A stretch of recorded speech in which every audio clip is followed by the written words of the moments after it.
My family is really aggressive about avoiding seed oils. So we utilize the other healthier oils, avocado oil, coconut oil. We use a lot of butter. We cook a lot in bacon fat. I'm not scared of fat. I'm scared of seed oils and added sugars. Our number one focus is avoiding processed foods, and that cuts out most of that. It cuts out most of the added sugars in our lives, and it cuts out most of the seed oils.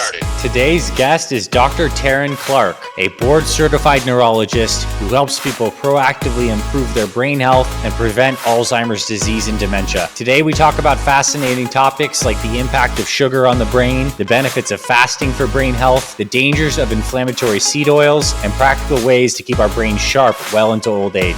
You have way more control over whether or not you're going to develop Alzheimer's disease than you think you do. The American diet and lifestyle is just attacking the brain on so many different fronts. One of the things I would say evangelical about is a low sugar diet. High sugar drives inflammation. Inflammation actually damages the blood-brain barrier, which protects our brain from the bloodstream and keeps a lot of toxins and viruses out, mycotoxins, all kinds of things that we don't want to get into our brain. All right, Dr. Teryn Clarke, welcome to the podcast. We are so happy to have you here. Thank you so much for having me. I'm excited to talk to you and your listeners today. And I am very excited about your just published book, Brain Health Action Plan, which is available on Amazon. And I think at the end of this conversation, people are going to be interested in checking that out and learning more. Because one of the things I appreciate most about your work is that you really emphasize a lot of these foundational health principles that we speak about here inside our community, yet you do it through this so important lens of brain health. And I want to first off kick off by you sharing a little bit of personal story about how you got into focusing so much on the brain and why this is an important part of your practice. So I am a neurologist and I've been in practice for 20 years. And I've worn a lot of hats during those past 20 years. I've been a neurologist. I've been the daughter and caregiver for my mom, who was diagnosed with Alzheimer's in her 60s. I've been that sandwich generation between raising my young kids and caregiving for my mom. And actually, her mother was still alive and also suffering from dementia at the same time. So I actually had two generations above me I was caring for and my kids. But really the thing that transformed the way I look at how I can serve people with the knowledge that I've been lucky enough to have learned through patient care and education is that transformative moment really happened when I was wearing my hat as a patient. I was seeing a new doctor, and when I see a new doctor, I never put that I'm a physician on my intake paperwork. We could talk about that separately, why. But So she was going through all my, intake paperwork, and I got to my family history and noted that my dad had a heart attack in his 50s, and immediately launched into a really comprehensive, plan to attack risk factors for cardiovascular health and all the things we're going to check and all the things we're going to do if we find they're present. And then she looked over at my mom's side family history and said, "Oh my goodness, your mom had Alzheimer's disease in her 60s. That's terrible." And the sum total of my plan for preventative brain health was just empathizing that that's terrible. And so that really made me realize, I know there's so much we can do. The science, the data is all out there. 50% of dementia is due to treatable, reversible, modifiable risk factors that you don't need a doctor to get involved with. You can take control yourself. And I had the opportunity to tell my patients and their kids when they would come with them as caregivers in my clinic, how to get their lifestyle in gear. But I realized that so many people out there don't think there's anything to do about it. And so, my message is you have way more control over whether or not you're going to develop Alzheimer's disease than you think you do. So I revamped my clinic. I'm focused more on preventative brain health. And then I also turned that into a book so I could reach more people other than just my little county in Southern California. Because really most of the interventions you can do yourself. And so I hope that's beneficial to people. Yeah, it certainly will be. And I think that's what's this conversation is going to be so excellent because we're going to get into these amazing lifestyle connections and how things we do with our nutrition, our sleep, our exercise, certain foods, or avoiding certain things is going to translate to great brain health.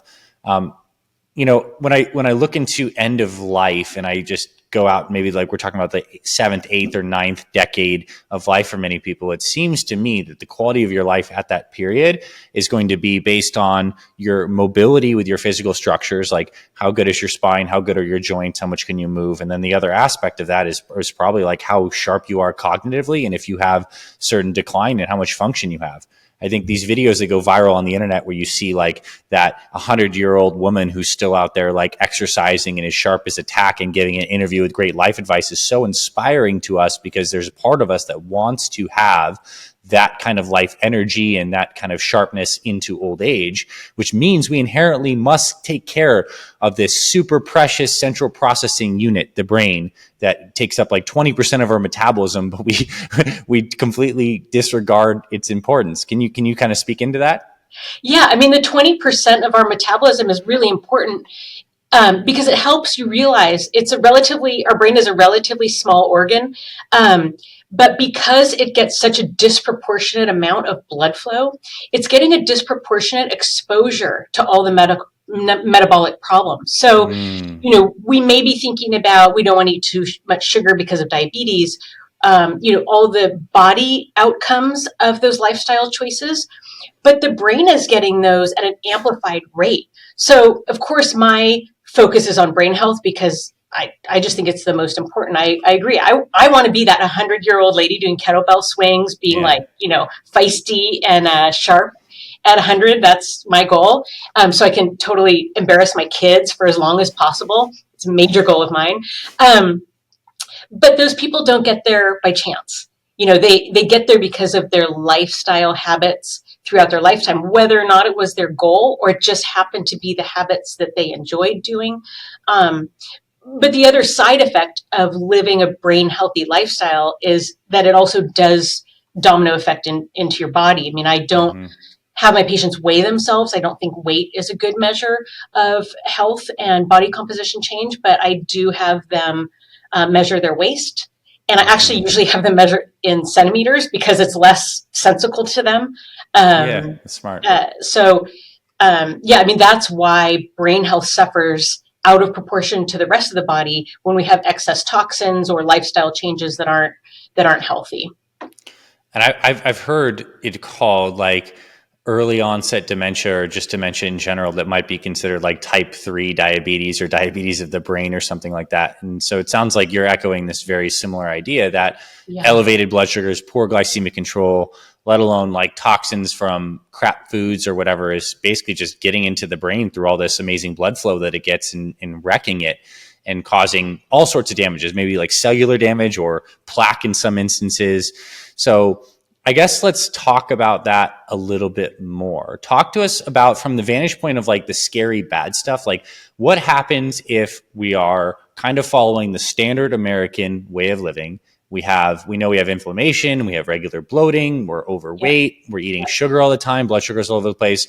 What's the havoc that's happening to this brain system and how is it leading to disease processes that later on happen? Well, the American diet and lifestyle is just attacking the brain on so many different fronts. So one of the things I would say evangelical about is a low sugar diet. And that one, it's high sugar drives inflammation. Inflammation actually damages the blood brain barrier, which protects our brain from the bloodstream and keeps a lot of toxins and viruses out, mycotoxins, all kinds of things that we don't want to get into our brain.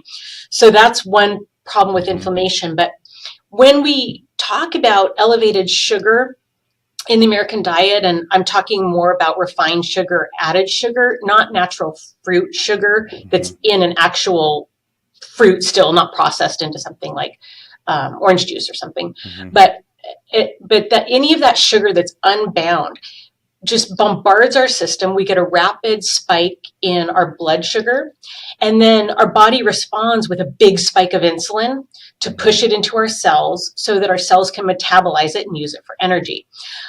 So one of the direct connections between those high spikes of sugar that we're seeing throughout the American diet, that's, a muffin for breakfast and then a cookie snack. And then, you're at the bank and they've got candies out and you're waiting in line, and, just this constant attack from sugar spikes, is that you're also getting insulin spikes throughout the day. Yeah.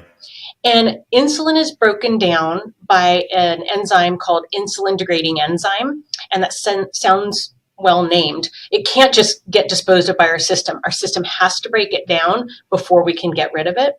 But the problem is, when scientists discovered that enzyme and named it, they didn't realize all of the functions that it served in the body.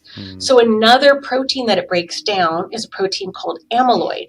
And so your listeners may be familiar with amyloid as one of the two major proteins that we find deposited in the brains of Alzheimer's victims when we do autopsy. So if you just getting spikes of insulin all day long, it has to compete with amyloid to get broken down. Wow. And actually, insulin wins because it's a slightly smaller molecule. The breakdown enzyme favors it. So it preferentially gets broken down, meaning that all the amyloid that needs to get broken down doesn't, and that can get deposited in your brain. So there's that direct connection, which I think is scary enough. For sure. On top of that, then you add that when we're constantly seeing insulin spikes, the cells get worn out. They can't take in all of the glucose.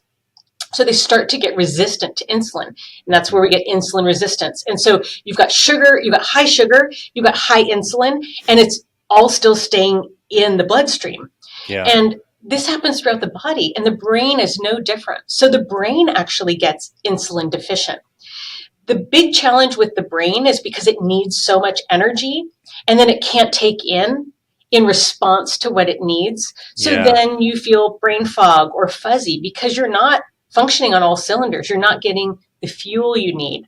So that's why we call it type 3 diabetes, because what we see in the rest of the body where we can't pull sugar into our cells, we see in the brain as well.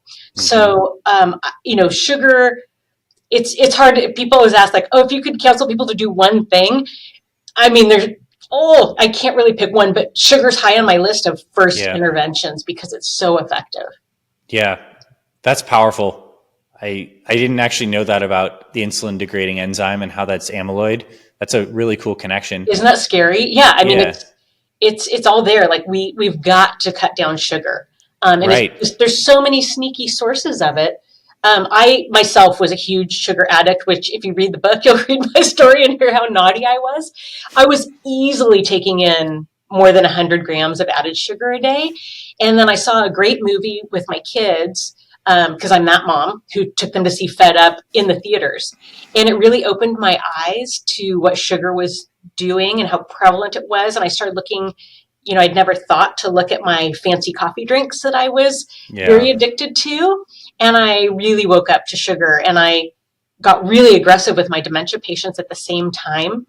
And it's a really powerful intervention, even for people who already have memory loss. And that's kind of where we also get into the balance of, people may be thinking about like coconut oil, MCT oil for fueling the brain, because the brain can function on glucose, sugar, or it can function on ketone bodies. Yep. And so we can only use two fuels. So when we switch people over, get the sugar down, they can also use some of those ketone bodies, which can be beneficial for boosting brain function, especially in people who are already affected by memory disorders. That's great. Something I think about after having practiced healthy eating for decades now is I literally ask myself, like, I believe in discrete feedings, like we have a meal and we allow digestive process to happen, blood sugar to rise, insulin to act, and then we have this good long period of stasis in between meals where the system stays regulated. We're not just doing these micro spikes. I'm asking myself, do I really want to eat this right now to just dysregulate my sugar? And I think that's maybe an important way to think about things too, because it's not like carbs are bad for brain health, because we know that a food like blueberries, which, has sugar, where there's some degree of glucose rise in insulin, but it also is high in so many like polyphenols and protective compounds. So I'm kind of like taking a little micro stand here against the need for a strictly like zero carb, very, very strict ketogenic diet, if that word means like below 30 grams of carbs, but more we're looking for glucose regulation over the long haul with mixed fuels for the brain, ketones, and some healthy carbs. Do you take that stance, or are you more on the, hey, we need to be like very low carb?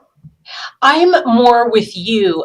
There was a program that there was some research that came out in 2013 where there was a physician in California who had reversed memory disorders with a super like major lifestyle overhaul. And so my first instinct when I looked at that is it was 9 patients. And so I thought, okay, fantastic.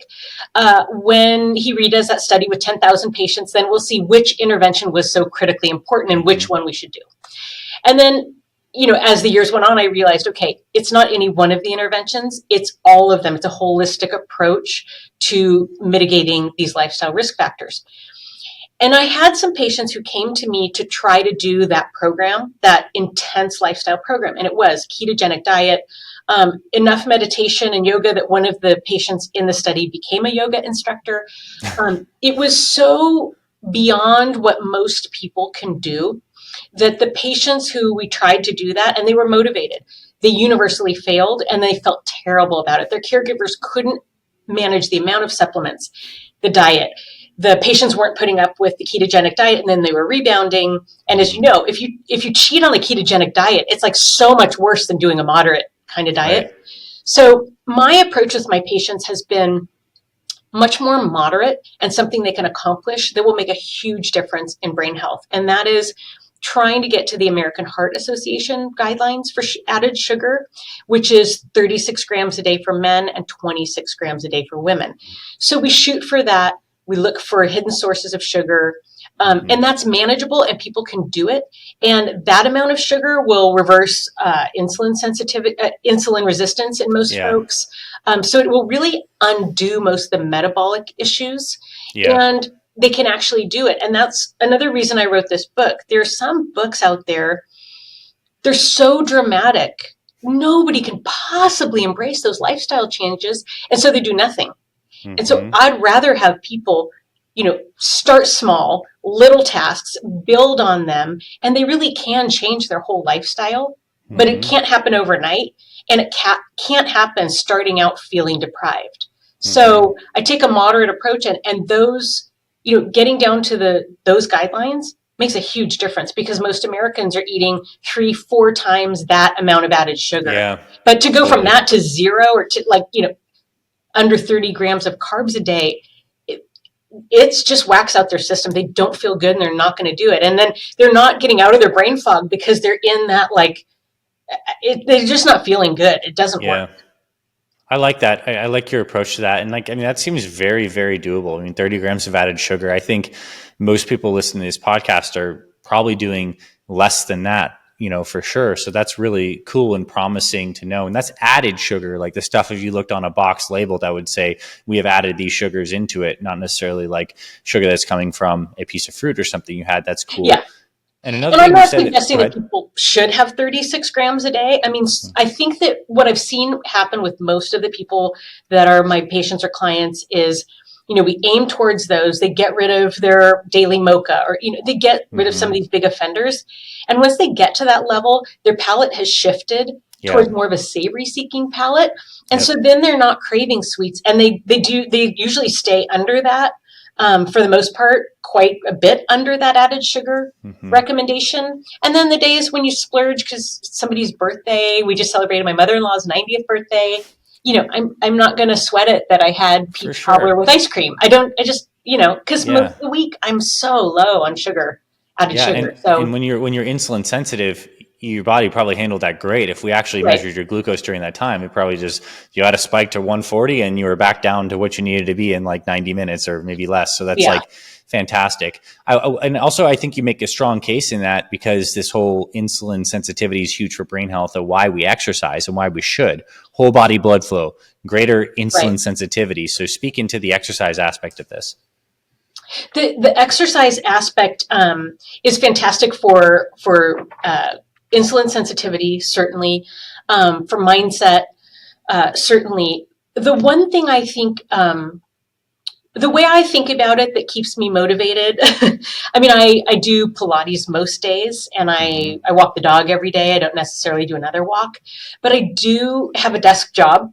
And Hmm. so I try to break that up because really being sedentary lets your muscles go to sleep. Yeah. And so I, even in addition to doing Pilates or walking my dog in the morning, I do try to break up my sedentariness. And Hmm. so I'll just in my office stand up and do some squats for maybe 30 Hmm. seconds or a minute just to wake up my body. And the way I Yeah. think about it is, you're familiar with myokines, which are Hmm. muscle hormones that they release when they're exercised. And one of another misnamed compound is a hormone called brain derived growth factor. And it's Hmm. not only derived from the brain, we also make it in our muscles. So when we contract our muscles strongly, we release these hormones, one of them being this brain derived growth factor that then goes to the brain and fosters the survival of the neurons we have and fosters the Mm. growth of the new neurons that are trying to connect and make communication richer throughout the brain.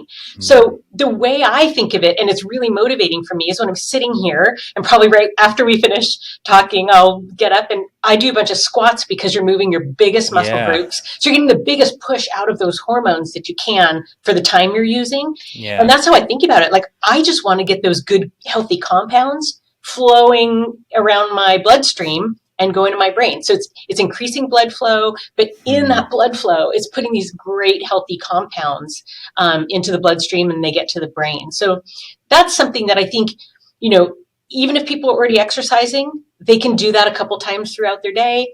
If they're not exercising at all, I talk to people about maybe just starting to walk just 5 minutes a day. Hmm. Start with baby steps and then add on some squats every corner you get. I'll do that sometimes, but sometimes we don't do that with the dog. Hmm. And at first I thought, oh my goodness, my neighbors are going to think I'm a nut. And then I thought, no, well, maybe my neighbors will wonder why I'm doing it and maybe I'll Yeah. inspire them and they won't feel so embarrassed to do some calisthenics during their walk. Yeah. So I think when you realize just exactly chemically what's happening in the muscle, Yes. it's so motivating. So motivating. And that's exactly what I took from that is this is the power of listening to these types of conversations and getting information like this, because I can see like that I'm now more motivated to like move more throughout the day, knowing that this small investment of 30 squats once an hour is giving me, these hormonal benefits. That's phenomenal. And so just to kind of forecast where I want to go in the rest of this conversation, Yep. I want to dive specifically into foods, but we'll get Okay. there in a second. I want to talk about, different kinds of sweeteners that you like, brain healthy foods and stuff like that. But you talked about this idea of walking Mm-hmm. and which I see is getting outside. And I know that has a big benefit far beyond just the fact that we're moving our muscles and we're breathing. I know it has this deep connection to light and circadian rhythm balance. And part Yes. of my hypothesis is that one of the reasons that we're having such decline in cognitive health is certainly we have the highest sugar intake we've had in human history, processed sugar, but we also have all this artificial light that is Yep. dysregulating the circadian rhythm. And people don't really realize that the eyes are an extension of the brain going right in and feeding in this potent signal that leads to the change in the neurochemistry, melatonin, serotonin signaling, etc. So please drive home for people this connection between light, circadian rhythm, long-term brain health, walking, blue light screens. Let's just get into this part of the conversation. Yeah, you're just preaching to the choir. I'm so glad that you talk about all those things. So, yes, I think that everybody should start their day with bright sunlight, at least 15 minutes. So, and combining that with a walk is an especially great way to get two birds with one stone. Mm-hmm. And I like kind of habit stacking, so that fits in there too. But we're trying to regulate our melatonin and cortisol cycles that have been really disturbed by the amount of blue light that we're getting. And so I guess to just review, or if you have new listeners that haven't heard you talk about it before, what happens with light is this little gland behind our eyes wants to produce melatonin. It wants to produce it all the time. But we don't want to be sleepy all the time. And so what happens is when you have light hitting the back of your eye is called your retina, then the retina sends a signal to that gland to not produce melatonin, saying, hey, it's daytime, we're not going to sleep now, so don't produce any of that compound.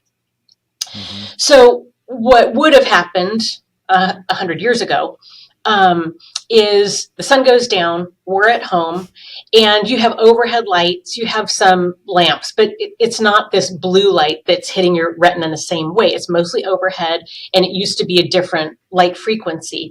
And so your retina would no longer be sending that signal to say, hey, don't produce. And so your body starts producing that, and it builds up and gets to the highest levels in the first couple hours after you go to sleep. And what we've done with technology, which, just think of it as any type of screen. If you're looking at a television, if you're looking at an iPad or your telephone, your smartphone, you're getting direct blue light frequency, which is what stimulates your retina to say, hey, don't produce melatonin. So when we're looking at those screens, we're suppressing our melatonin that should be starting to naturally rise. So that's why you'll hear people talk about sleep hygiene, and we should break apart the last time we look at screens from bedtime by at least 2 hours to let that natural melatonin rise. And it seems like, well, maybe we're just pushing off that rise, and I really wake up at 3 a.m, so maybe that's when I want my big rise of melatonin. Okay, two things. It does push your melatonin peak to later in the night, which could seem like a good thing, but it never reaches the same peak volume it would have reached had you not had all that blue light screen stimulation. So you can get blue blocker glasses, and really the yellow amber ones are the only ones that work. The ones that are clear and say their blue blockers aren't as effective, but it's also a kind, gracious thing to do with yourself to create a nighttime routine where you're really winding down and letting your brain settle. And, especially if we're watching infotainment at night, which is any of the quote unquote news channels, it's just not very settling for our brains. Yeah. So, if you take a bath or a shower at night and some tea, and reading a book is different. You're not getting blue light reflected off the book. But that's really important. And then in the morning, you want to get that melatonin turned off and be sure your system is resetting by getting the bright light to your retina to say daytime, and really try to get yourself back in action. I actually also really like all the monitoring. Like I wear a little ring. I like that to track sleep and see really when we're getting up and if we're still getting effective sleep. I think one thing that I find a lot of my clients have anxiety about is that mid-morning wake up, like 2 or 3 in the morning, and they might be up for an hour and they might be worrying. And part of it is then they get mad at themselves that they're up. And here I'm talking about sleep. You have a detoxifying cleaning apparatus that happens in deep sleep where your brain cells actually dehydrate a little bit, so they shrink. And then the water areas around there, called cerebrospinal fluid, but it's basically water, they expand. And so there's an osmotic effect of pulling toxins out of those cells that were deposited in the brain. And again, one of them is amyloid. So we really want to be sure we're getting deep sleep. And so sometimes people, understand this detoxification process and the need for deep sleep, and then they're getting up at night and they get mad at themselves, and it's just really anxiety provoking. And one of the things I found personally and with quite a few of my patients is that when we actually started monitoring their sleep cycles, it was actually reassuring. They were getting adequate sleep despite being up for 45 minutes or an hour at night. So you get most of your deep sleep in the first half of the night. So they were getting adequate deep sleep to cleanse the brain before that nighttime wake up. And then you're getting most of your REM or dream related sleep in the second half of the night. But that's easier to get back to, even with micro awakenings or one big awakening. Yeah. So most of them find they're getting adequate of that also. So I try to help my patients reframe how they look at that awakening and appreciate it as quiet time in the world. If they have a faith life, it's a great time to pray. Yeah. It's a great time to meditate. I find personally that I have great clarity of thought and problem solving with things I've thought of the day before, been dealing with. A lot of times at that time when the world is quiet, I have really a clear solution to something I was thinking about. So I've come to appreciate it, and not having the anxiety about it actually lets you get back to sleep so much better. So it is really important for brain health. But I think, the monitoring can actually ease people's anxiety often. Yeah.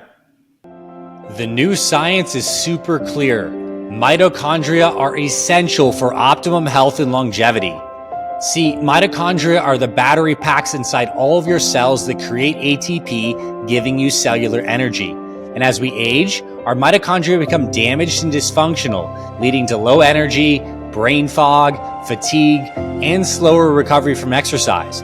The good news is this supplement called MitoPure, created by Timeline Nutrition, can help because it supports your health at a foundational level by encouraging renewal of your mitochondria. MitoPure is a precise dose of a rare compound called urolithin A that helps your body clear out dysfunctional mitochondria and create new healthy ones, giving you more energy, better workouts, and more endurance to achieve any goals you have this year. MitoPure is the only urolithin A supplement on the market clinically proven to target the effects of age-related cellular decline and deliver increases in muscle strength and endurance without any change in exercise. Timeline is offering 10% off your order of MitoPure. Go to timeline.com/FitFatherProject. That's TIMELINE.com/FitFatherProject to learn more. What are your thoughts on like people using supplemental melatonin? Can that be helpful? Is that something people can just use when they're traveling, resetting? Can it be kind of like a little more of a daily thing? What's your take on that? Yeah, I'm on the side of the spectrum where I think melatonin is just incredibly healthy in general. Mm-hmm. So I don't have a problem with people taking melatonin. When we look at melatonin throughout our body, only 5% of melatonin comes from that little gland called the pineal gland and is associated with sleep. The other 95% of melatonin in our body is produced in our cells, some of it in response to sunlight. And it's a strong anti-inflammatory antioxidant compound. Yeah. It's involved in immune function.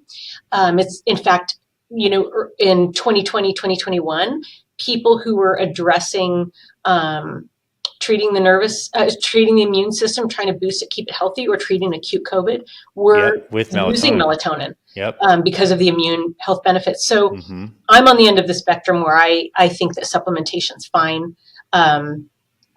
It starts at about 0.3 milligrams and goes up from there. But I haven't had patients have trouble with higher doses. I've not seen that in my practice. Of course, you have to speak with your physician anytime or a healthcare practitioner anytime you start a new supplement. But melatonin is one that's just healthy throughout the body. And it's another reason to get sunlight because sunlight does stimulate our melatonin production. Yeah, and you get serotonin production from the sunlight, which can be converted to melatonin. So it's a beautiful... Sunlight is so healthy. I mean, there is a study from Sweden, I don't know if you've talked about on your podcast before, about the smokers and the sunbathers. There's a Swedish study where they took Swedish smokers who sunbathed and compared them to Swedish non-smokers who did not sunbathe. And the sunbathing smokers had more longevity than the non-sunbathing non-smokers. Yeah. So it's really interesting that sunbathing could potentially overcome a risk factor for death as strong as smoking is. It's probably like the total amount of infrared, the UVB for the vitamin D. There's like a lot of buffer, and probably the neurochemistry changes from that. There's many mechanisms. That's cool. I love that. Yeah, I mean, I do red light therapy in my practice, and I have a lot of patients who go to sauna. But I think it's one of those things where we think like, wow, we're kind of taking nature, removing it from our lives, producing it, repackaging it, and selling it back to people. So I would rather have people, if they live in a climate that's conducive to it, get natural sunlight at a baseline. It's kind of, gyms are kind of the same way, compared to Europe. They're doing like functional exercise all the time throughout their day. We're kind of like sitting at a desk and then paying somebody to sell us back our movement. But whatever, you got to do what you got to do. But sunlight, I think, is really important, and it's been so vilified. I cannot believe the paranoia about getting reasonable exposure to sunlight. I'm not telling people to go out and become a leather handbag, but it's okay to get some sunlight exposure. It is, and the light frequencies are different at different times of the day. Like that morning and like the sunrise sunset times are so nourishing. You get the infrared light, the UV Yes. light is lower, and quite frankly, we actually know this is UVB light in the middle of the day that actually synthesizes vitamin D anyway. So you need some of that. Right. Just not like, we're not saying go out in the middle of the day and get roasted, but in the morning and the evening, I think it's wonderful for health on many levels, and also shifting the body into that parasympathetic tone, which I know from your book is key for long-term health. Now we're talking about the whole cortisol, stress, sympathetic tone aspect of it, which is going to influence the heart. It's going to influence the immune system. So let's talk about the role of stress and cortisol as that relates to, I guess, brain health. I think that'd be a cool connection to make here. Yeah, I mean, stress is pro-inflammatory. Really, when we're talking about brain health, we talk about the proteins that we see in the brain, but some of the strongest interventions that have been discovered have been when we dampen down inflammation. So probably inflammation is a bigger driver than those proteins. And there's actually a lot of study that suggests those proteins may be bystanders. They may be there to be trying to wall us off from other insults. So, I mean, I address them in the book because things that lower those improve brain health, but it may not necessarily, they may be therefore dragged in for another reason, which is toxins bringing them in. And we don't want to, bring in more than we have to, or more than our body is already trying to bring in of the amyloid stuff. So it's really inflammation that is that cortisol pathway, and the stress hormone cortisol is very pro-inflammatory. And one of the easiest ways that people can try to break that cycle is with breath work. And it doesn't have to be extensive breath work. It doesn't have to be with a coach.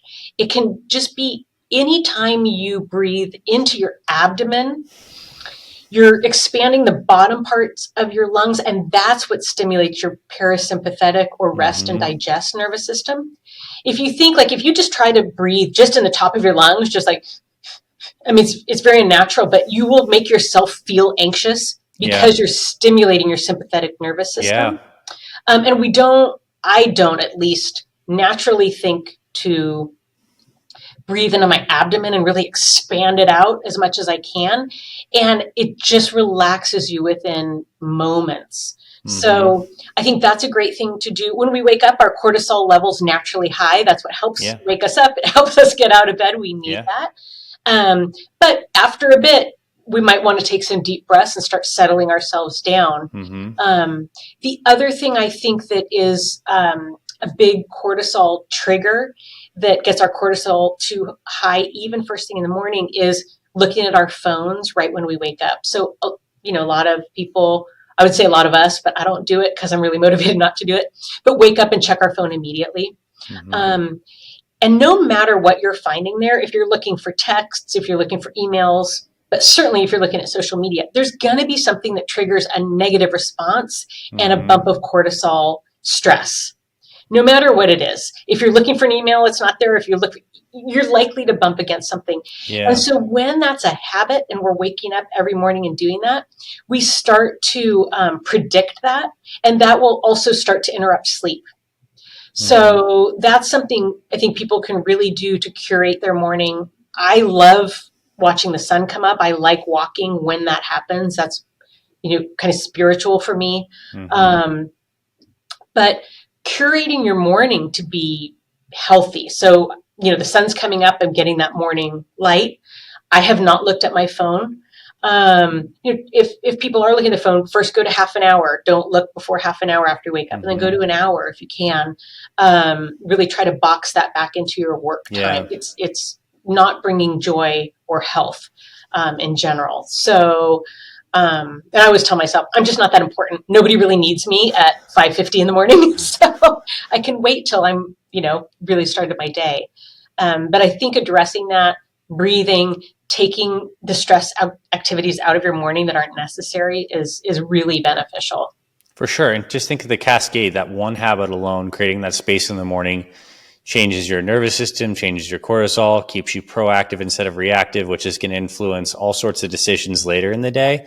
And it's like we're starting every single day, if we're doing, unfortunately, like glued to the phone, on a negative pattern that like sets the tone for the day. So I think that one thing, if someone takes this one thing from the podcast and creates more boundaries in the morning, that could have such a phenomenal long-term impact on health. So I'm really glad you brought that up.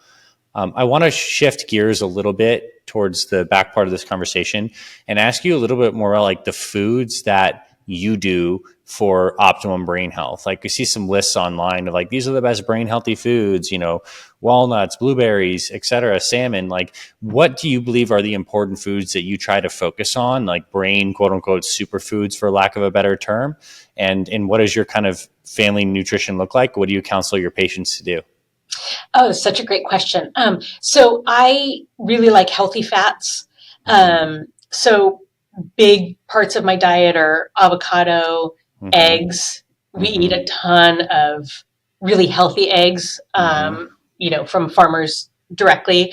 I also like raw milk, although a lot of people can't get that in their state. I mean, it's just so rich with nutrients. For a long time, I was against dairy because of the inflammatory nature of it, but it seems that raw dairy is a good answer to that, to get all those nutrients without spiking inflammation as much, or really not at all with the raw products.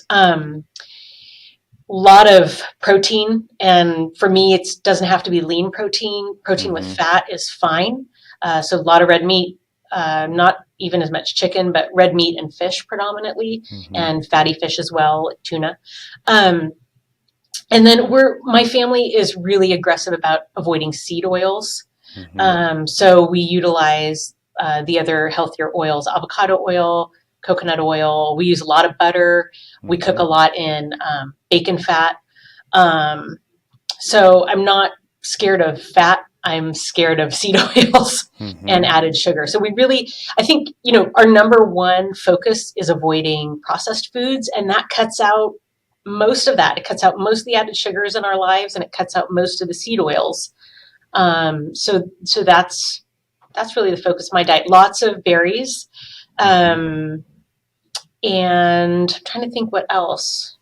I do grow food in my backyard. So a lot of like clearly organic lettuces and tomatoes. And is that stuff you might use for like dinner, incorporating dinners? Yeah. Okay. Yeah. We have like a hydroponic system. We don't have much dirt where there's sunlight, unfortunately, in our backyard. So we have like one of those grow stand kind of things. And it grow towers. Those are cool. Turns out produce like crazy. We can hardly eat it fast enough. So that keeps us pretty healthy. My family does eat some bread, but a minimal amount. And we generally eat sourdough or English muffins. Both of those have no added sugar. So we avoid wheat bread, because most of that does have added sugar. But we don't eat too much bread, actually. But we're not super opposed to it. The things I'm like zero tolerance for seed oil, and then excess added sugar, especially where I don't enjoy it.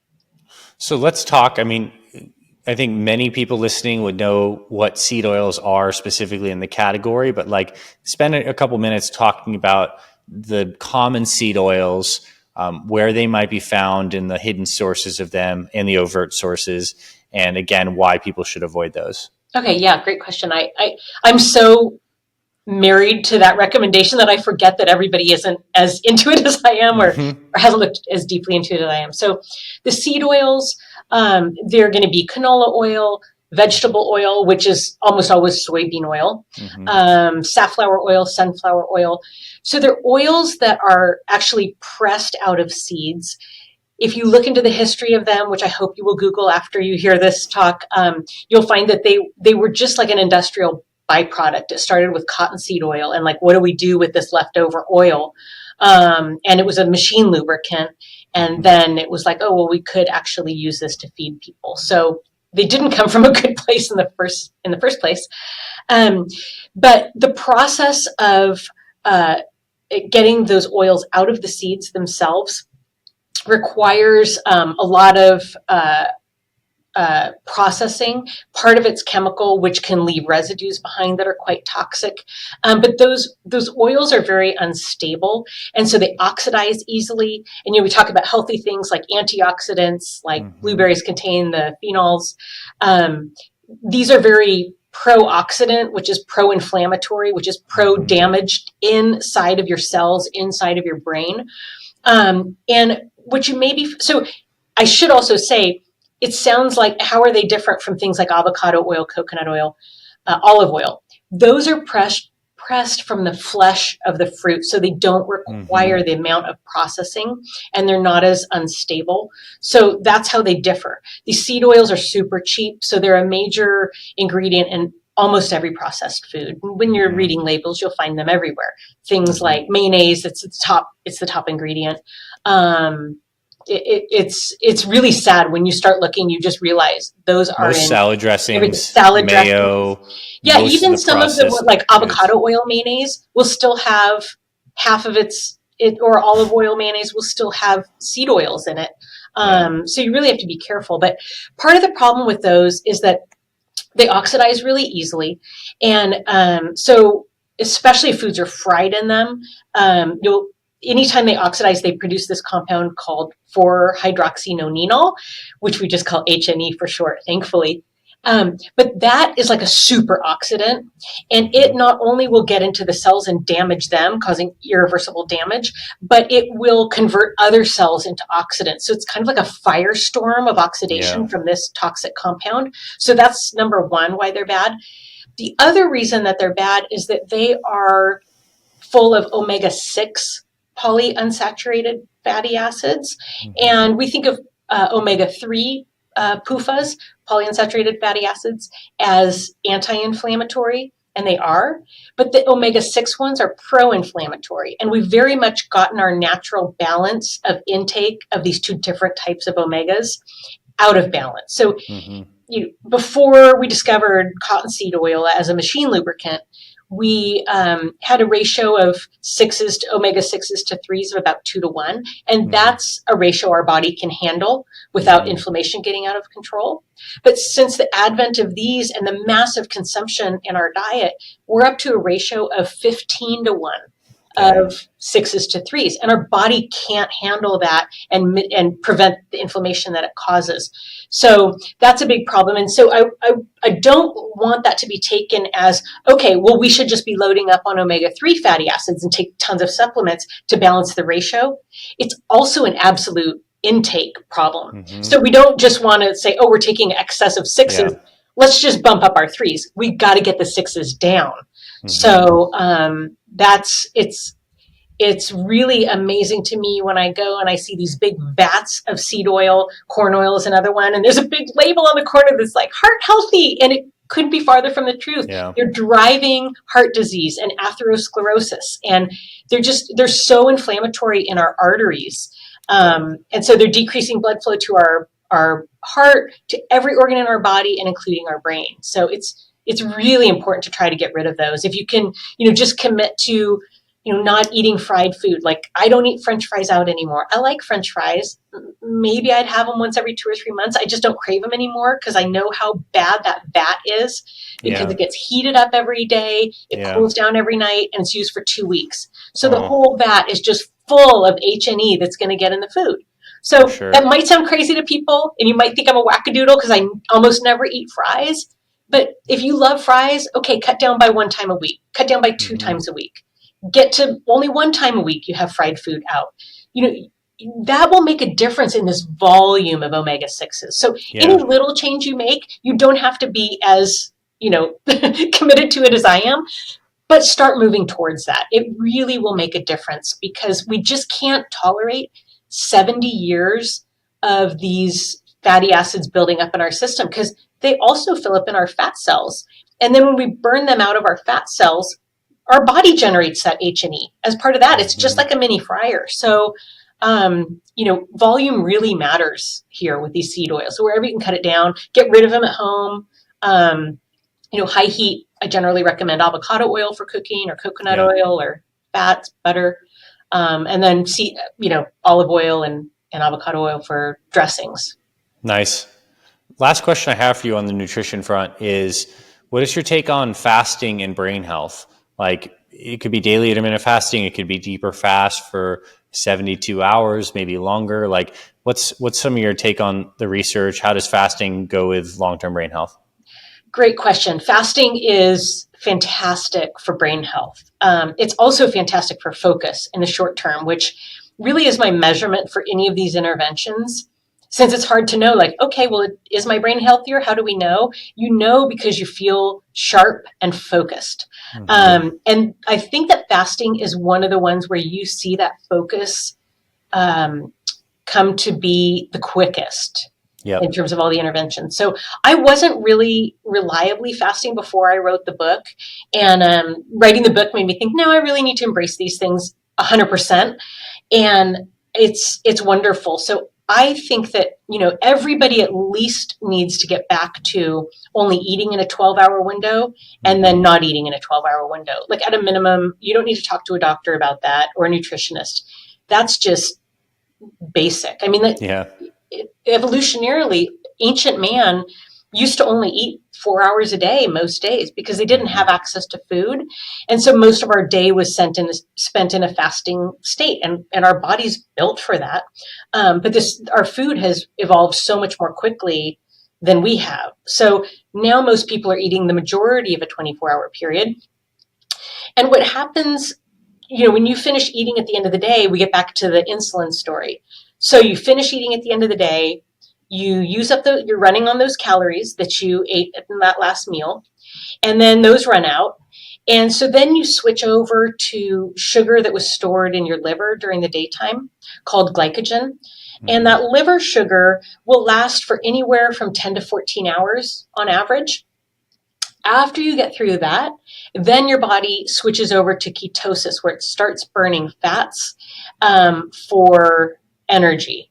And so it's not till you get to that point that you're getting a break from insulin. Because that other time, the glycogen will still trigger an insulin response. So especially if you're trying to restore your insulin sensitivity, you really want to get to that ketosis bit before you start eating again.